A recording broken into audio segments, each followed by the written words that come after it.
employment. They're going to add 15 new people.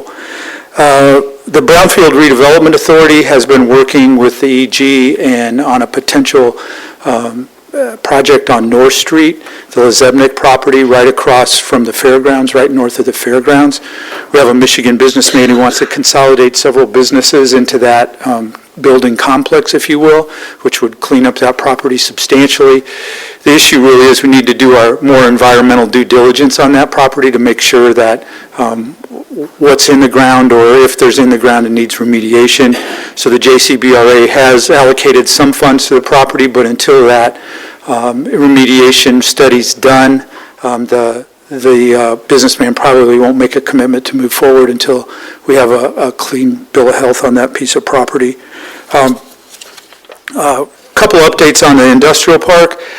Getting the easements for all the improvements along County Farm Road has been kind of a challenge. It's slowed us down a little bit. JCDOT has had to realign some of the work along County Farm because a couple easements, the people wouldn't give us those easements. Not major things to the property, but it's like driveway approaches and some of those types of things that have to be reconfigured. But we have all of them we need now. They've been submitted to the EDA for their preliminary approval. And once our rep looks at them, they'll go to legal. All that is being packed, all the purchase of those easements being packaged up, and they will be presented to the county commissioners, I think, at the February 15th meeting. Once you approve those, we'll be able to let bids and hopefully get work underway this summer. Springtime bid letting, I think, is what we're talking about, March or April, with a groundbreaking in June. That will be done in two phases. The road and the infrastructure into the park will be done in 2022, and then the county farm improvements will be done in 2023. Because we want to get that road into the park so that we can start selling those parcels. The other project staff's been working on is Jackson Oven. They are on Wayland Drive, actually same place Fry Crisp is. We're negotiating right now with them on some final issues as far as roadway and infrastructure improvements in the Mackey Industrial Park. We expect a formal written offer from them sometime in the next couple weeks on 8 acres in the park for them to build a new facility in the Mackey Industrial Park. That would be the first sale of that property since the Mackey facility went up. We still have about 10 acres that would be available, and that's one of the things we're talking about is how we configure that property to be able to utilize the other 10 acres if and when we would have another prospect. So the placement of the roadway is kind of what we're going back and forth on. We've been working with our partners at GAR, our regional partners, our five-county MEDC region. We were given about $300,000 to do some training grants and allocated across the 5 counties. $60,000 of that will be going to the Manufacturers Association to purchase some training robots for skilled position training. We just made that decision, I guess, 2 weeks ago. Just a quick update, our unemployment rate in December was 4.6%. That ranks about 30th in the state. Lowest is Livingston County at 3%. Highest is Mackinac County at 13%. And as of this morning, we have about 1,450 open jobs in Jackson County. That number has not changed significantly. It's come down a little bit. It was close to 1,500, a little over 1,500 right around the holidays. So it's come down a little bit, but we still have many, many job openings and more job openings than we have people that are applying for them. And I know many of you experience those same things. So if we could answer any questions, I'd be happy to do that. Questions for Tim? Just a statement. I mean, Fry Crisp is looking at adding 16 people. You're putting a lot of energy into their project. Where are they going to get the people? Well, they're advertising for their people right now, and frankly, what's happened is I think wages now are starting to get bid up, and people are stealing from each other. I can't answer that question. I wish I could. We have. I mean, you guys drive down the street every day. You could see billboards where people are advertising for jobs. There are job openings. We're not experiencing anything that anybody else in this country isn't experiencing during turnover and the Great Resignation. So wages are getting bid up significantly, and I think that's going to continue. Thank you. Yep. Any other questions? If I could, Phil, Pardon me? if I may. Yes, ma'am. Yes, sir. Thank you, Scott, for the presentation. I apologize for being late, sir.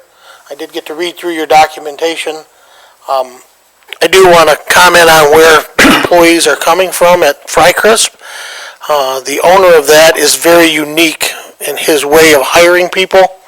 He doesn't hesitate to take some of the people that other people wouldn't be interested in and training them and retraining them and getting them online so they can work for him, and they have become very loyal employees. And I'm sure the Enterprise Group is aware of Mr. Arts' reputation with Elm Plating, reputation with the other companies that he's assisted Jackson in keeping here, and keeping them open and keeping them running. And I really believe that he looks at the long-term advantage, retraining, education, employee benefits, and that it's really a good place to go to work. It's a very clean environment, and I think if a lot of people realized who Frycrisp sells to and how much they impact, the difference involved. So yeah, Frycrisp just isn't the box of onion ring mix at your local Polly's. It's he's everywhere. He's on cruise ships. He's all over the United States. So yeah. He actually is working with our procurement and technical assistance staff right now to do some Department of Defense work as well. And I know Steve has, actually I know some people in the community, Steve does a lot of recruiting on his own through things like LinkedIn, where he goes out and searches people out and then contacts them directly if he sees somebody he thinks would be a good fit. So he doesn't just do it the normal post a job way type. Correct. He reminds me a lot of a former garbage hauler that I know that didn't hesitate to bet on people that they could come to work for him and become great employees. So yeah. I was using Frycrisp because that was the name we just talked about, okay? Not picking on nobody. Just think maybe you're in the wrong mission. We wanted jobs for a long time. You've created jobs. Now you need to create employees. Well, that's, we have a executive board retreat coming up in April, and a number of the things that are not really considered traditional economic development are on that agenda, and where we're going to go with those issues like training and housing and high-speed internet. I know you all have discussed that too. A lot of people are recruiting people to work from their homes, and high-speed internet's a big issue. So there's a lot of things that aren't direct assistance type economic development issues that we're going to have to set a course for the future on. So we're going to have that discussion coming up in April.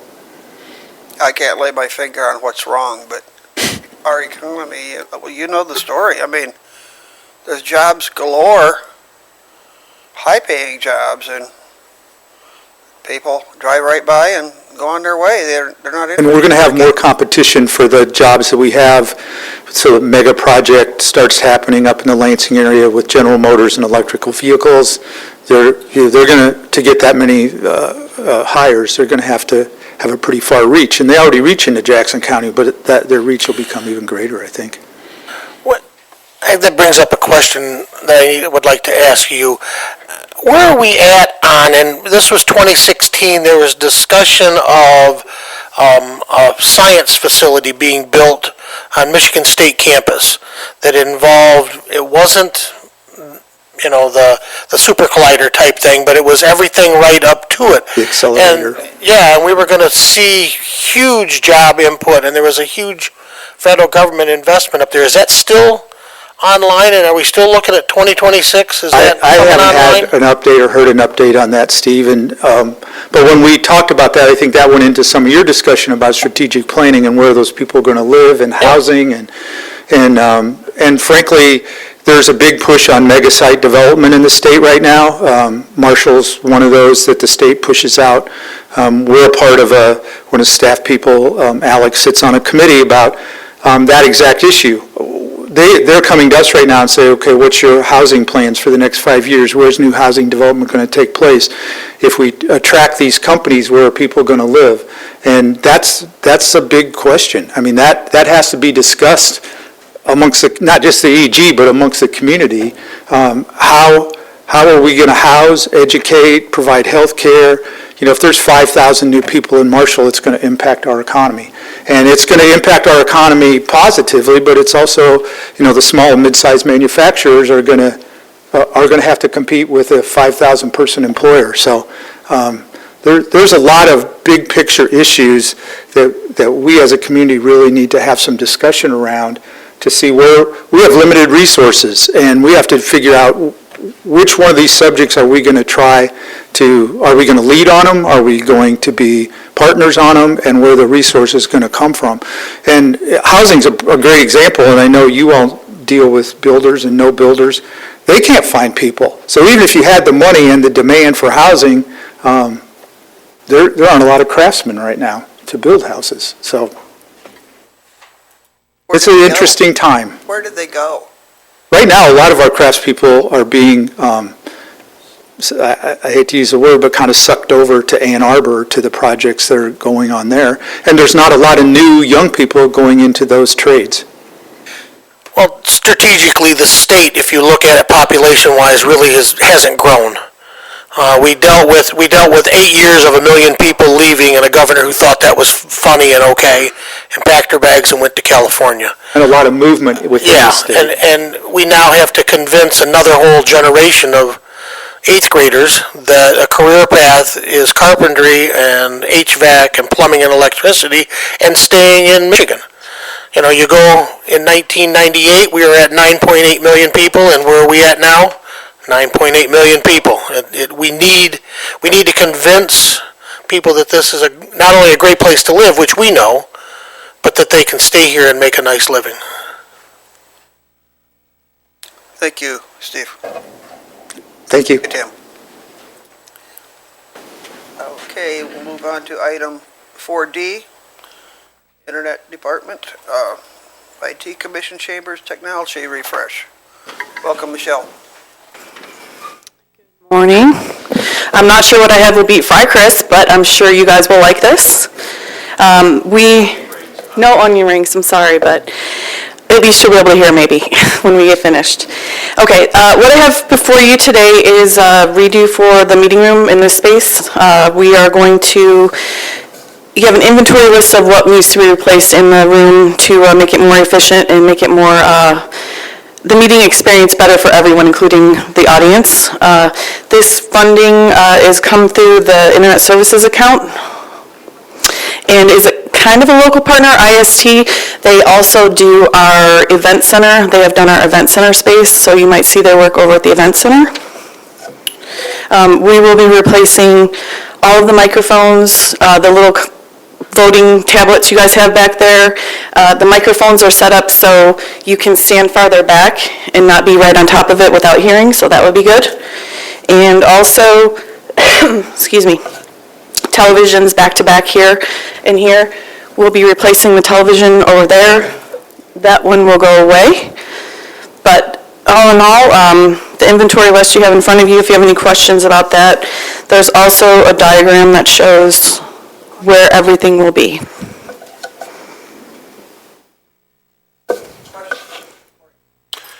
Quick question.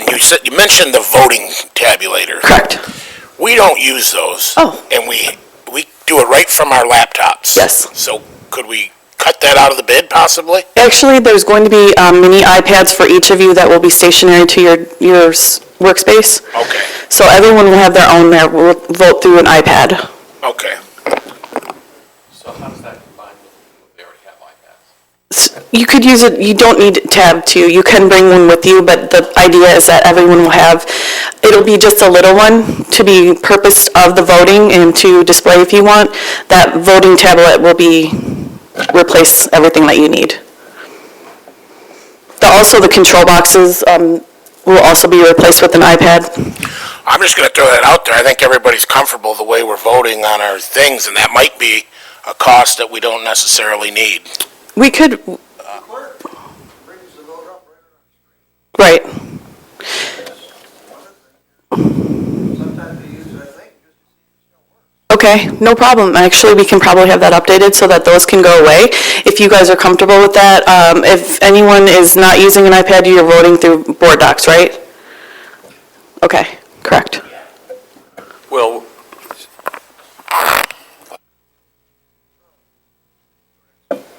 Yeah, thanks, Mr. Chair. I was going to ask whether the system will be flexible enough that if we have a change in the number of commissioners, it can add more, but I suppose by the time that would occur, 10 years from now, all this stuff would be obsolete anyway. So I don't know that I necessarily have a question, simply a observation on the obsolescence of technology. Thank you, Mr. Chair.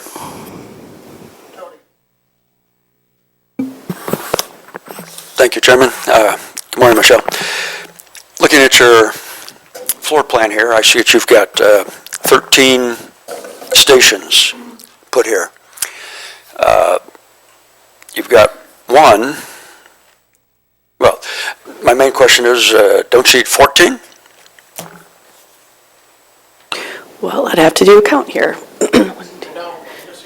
Okay, it could be just that he didn't do the diagram right. I did account for 14. That number does sound accurate. So if the diagram is not showing that, I can have that updated.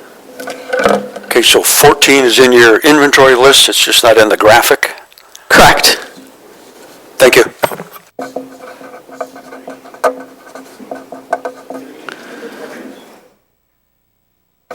You have one for IT, and also it could be flexible. I know that the 10 years, which was a good point that you brought up, would be scalable and flexible if we needed to add other people. We also considered that other people might be using the space too for voting.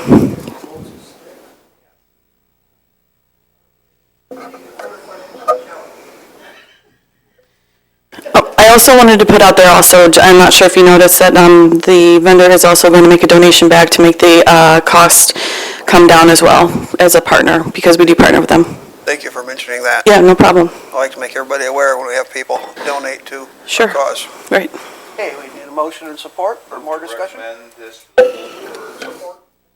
We have a motion by Commissioner Pulaski, support by Commissioner Snell. All in favor indicate by saying aye. Aye. Aye. Those opposed, same. Passes unanimously. Just for clarity on my part, is it the desire of the board that we go without the iPad solution, that you guys use your own devices?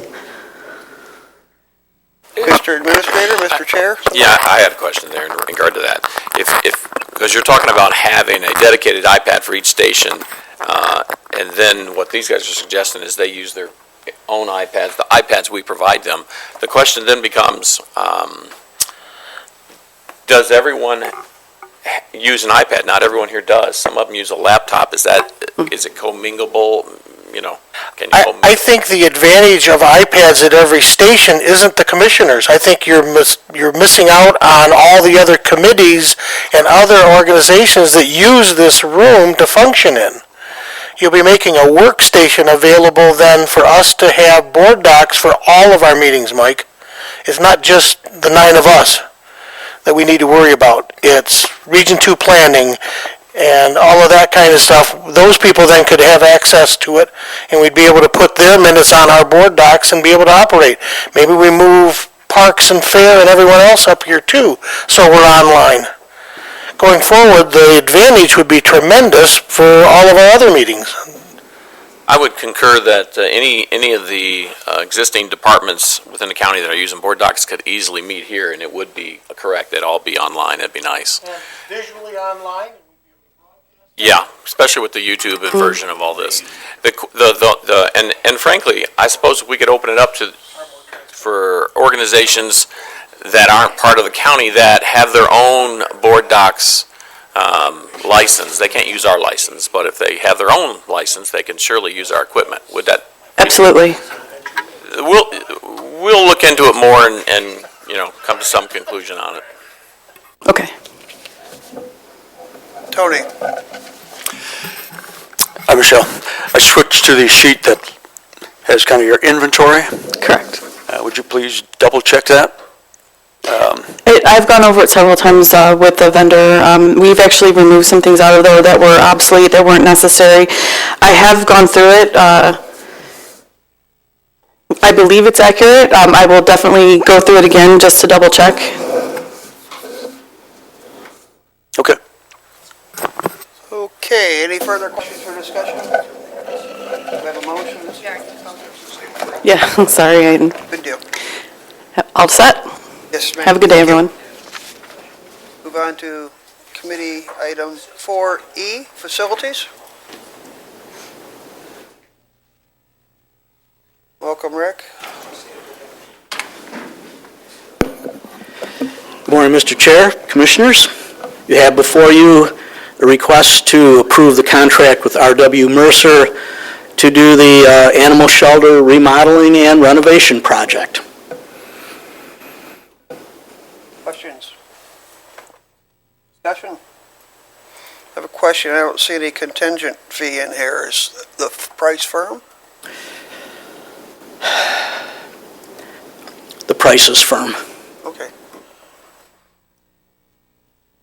Okay, I need a motion of support if we don't have any discussion.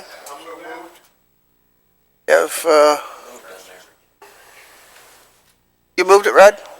Or you have a question? No. Okay, moved by Rodney, supported by Snell. All in favor indicate by saying aye. Aye. Those opposed, the same. Passes unanimously. Thank you, sir. Thank you, sir. Thank you, Commissioners. Move on to item 4F, finance. Welcome, Cecilia.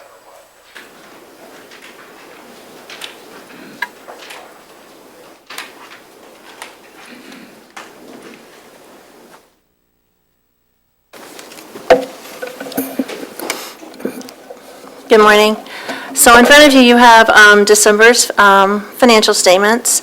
As you can see, our projected revenue and our projected expenses, our revenues are higher than our expenses, roughly about $2.1 million. Originally, when the last budget amendment I did, it was projected about $1.9 million.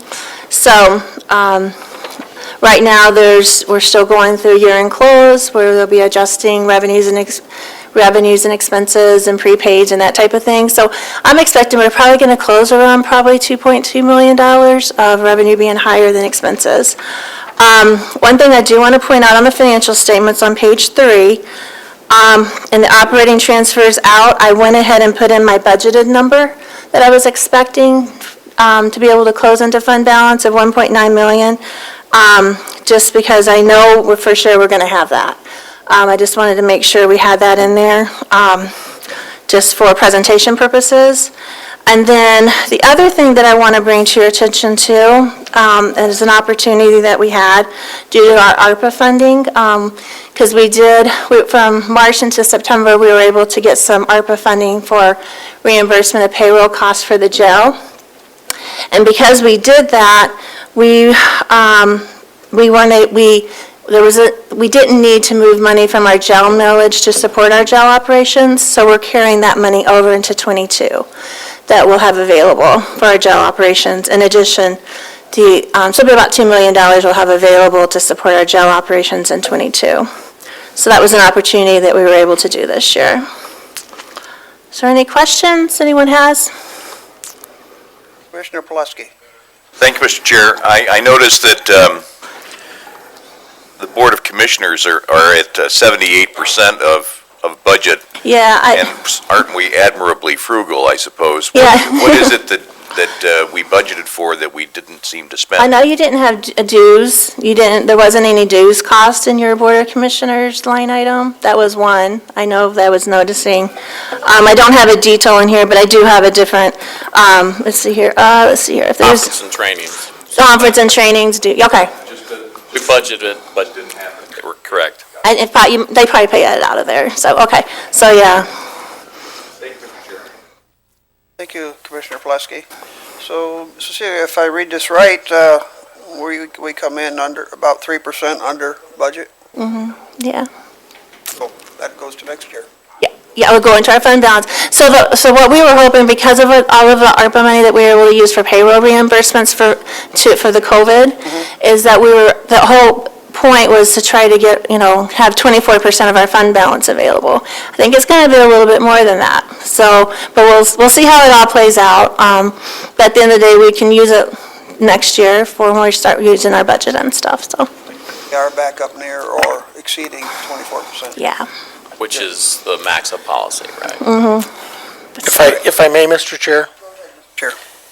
In the past, the Administrative Controller's Office came back with projects that the Board of Commissioners felt were very important and we were able to do them with this, in the past with this surplus. I'm not asking us to spend it, I'm just asking us to consider different projects that may be important to the long-term advantages of Jackson. The possibility of looking for some new space to be able to put another park together like we have in Blackman, or working with something strategically long-term to be able to work with. That's all I would like to say. Question for the administrator, then could we roll this into a capital improvement fund? Because we don't have one. We do have one, and we can, yeah, we'll bring back some suggestions. We don't want to really exceed our policy. We'd like to stay at the 24% mark. Okay. So, yeah, we have some flexibility there, and we have some unknowns coming up in '22 that are yet to be determined that will, we're talking like $1 million swings that we need to be cognizant of and take care to plan for either direction. But we'll speak more about that. All right, thank you. Thank you. You know, and just so you know, my suggestion too is to wait till we get through our audit too, to make sure there isn't going to be major changes that will happen. So that will happen in June. So if we can wait until maybe June to make those decisions, that'll be that's my suggestion too. Thank you. Any more questions for finance? Thank you, Cecilia. You're welcome. Next up, we have item 4G. We need to receive the report. Pardon me? Do we need to receive the report? Sometimes we don't. Huh? We do that? Yeah, okay. I move to Motion receive. the report. Have a motion support. All in favor indicate by saying aye. Aye. Aye. Those opposed, the same. Passes unanimously. Thank you, and we'll just make that a practice from now on. Welcome, Kyle. Thank you. Good morning. So we are proposing to make some improvements to two of our county park boat ramps, something that we talked about heavily throughout the the campaign for the millage a few years back for parks. So our current ramps, I would say they're unimproved. They don't mainly include any concrete planks or docks. So that's essentially what these materials are. The DNR shared their specifications with us. They've got over 1,000 ramps throughout the state, so we thought that'd be a good model to try to mimic. So we put those out to bid, and we're recommending Midbrook. Okay, Brook. I read up on that. So these are for Vineyard Lake and Swains Lake. Swains. Okay, is there anything about Clark Lake? They've got a very funky boat launch that you gotta block the road to. Yeah, that's, I think most folks use the boat ramp at the other end or at the club there in the middle of the lake, but, yeah, it's shallow there and you have to be in the road basically to back in. It's not an ideal situation, but it's shallow is the main problem. Okay, board, boat ramp authorization to spend the money and award the contract to Midbrook. Move to adopt.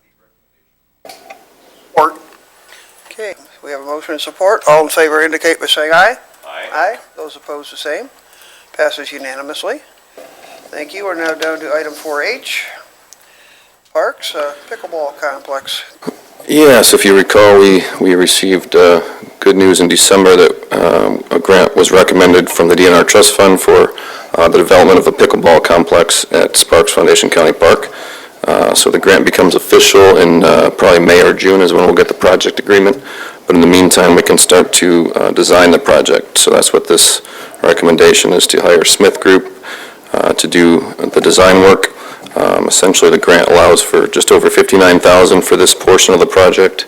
So we put that out, basically it was kind of a reverse bid to see what we would get for that amount. And we are recommending Smith Group, who they did the renderings for the project as well as the master plan for the park. Questions, discussion? Motion and support? I'll move that. Moved by Snell, supported by Pulaski. All in favor indicate by saying aye. Aye. Those opposed, the same. Passes unanimously. Thank you very much, Carl. Okay, thank you. Moving Move on to item 5. Make sure we've signed on, but we need a motion to pay the claims. Make sure you signed it. We need a motion and support. Move to pay the claims. We have a motion and support. All in favor indicate by saying aye. Aye. Aye. Those opposed, the same. Passes unanimously. We have no other minutes. Item B. Item C, it's the reporting schedule for next month. We have finance, treasurer, equalization, and the conservation district. Down item 6, we are again at public comment. No public comment. Committee member comment. Meeting adjourned.